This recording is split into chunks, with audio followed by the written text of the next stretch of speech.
All right, let's talk about something I think a lot of us can relate to: our emotions. We're going to look at your emotional world in a totally new way today. And hey, if you've ever felt like your feelings were just too big, too much, or completely out of control, then you're in the right place. So here's the core idea, and it's a big one. So many of us, right, we're kind of taught to believe something is wrong with us.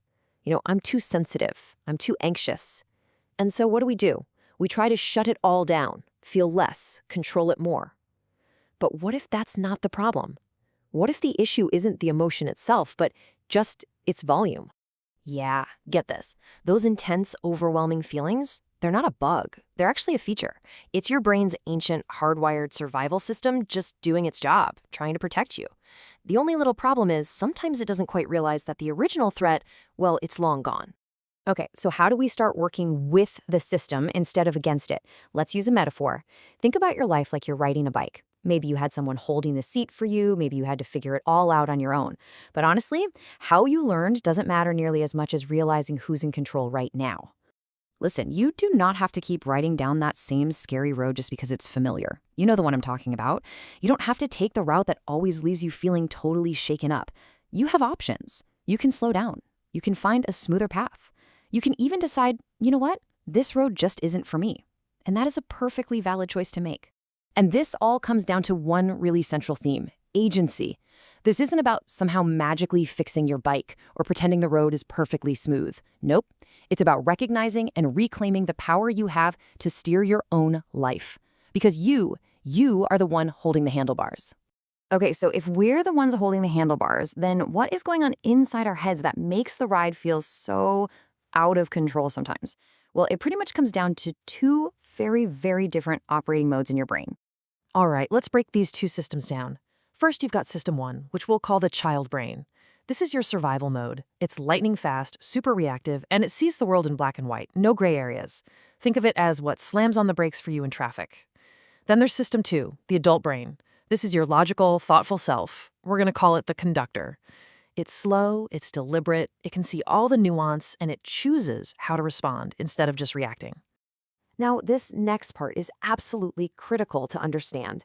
Your adult brain, the conductor, it only really works when your stress levels are low.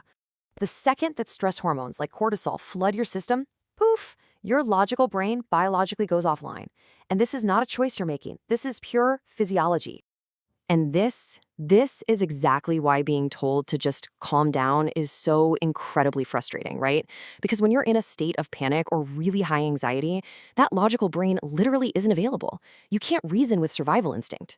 The child brain is in the driver's seat, and its only goal is to get you safe right now. So let's go back to our orchestra metaphor for a second. When that child brain takes over, it's like one instrument in the orchestra has gotten so incredibly loud that it's basically pushed the conductor right off the podium. So remember, our goal isn't to stop the music, it's to learn how to tune the instruments. And here they are, the 7 core instruments in your emotional orchestra. You've got anger, anxiety, shame, sorrow, curiosity, nurturing, and lust. Now, most of these are pretty self-explanatory, but let's be clear about lust. We're not just talking about sex here. Think of it as your full life force, that drive for joy, for play, for connection, for feeling truly, fully alive. Every single one of these instruments has a purpose when it's in its balanced range. Let's take anger, for example. If it's too quiet, you might be passive or submissive. If it's way too loud, that's rage.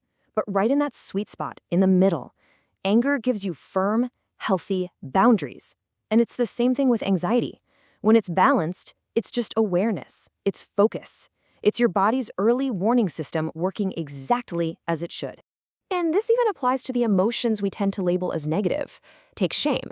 When it's not cranked all the way up to self-hatred, it's actually just humility.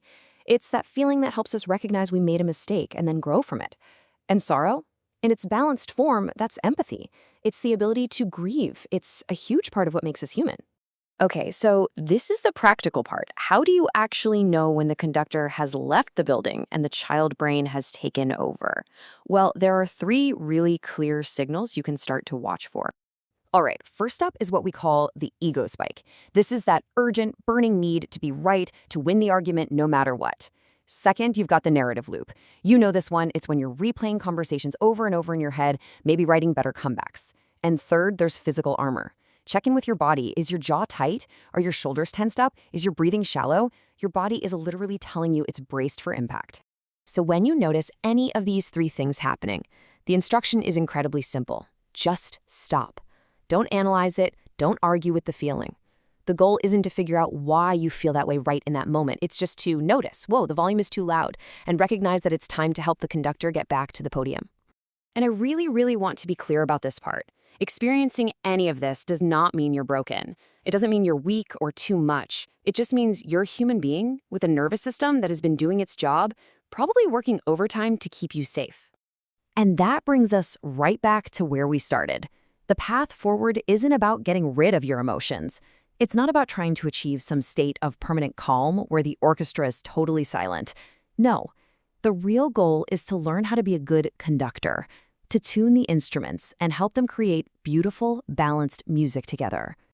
So I'll just leave you with this question to think about.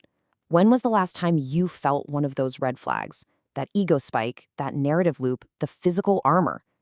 Don't try to analyze it. Just get curious.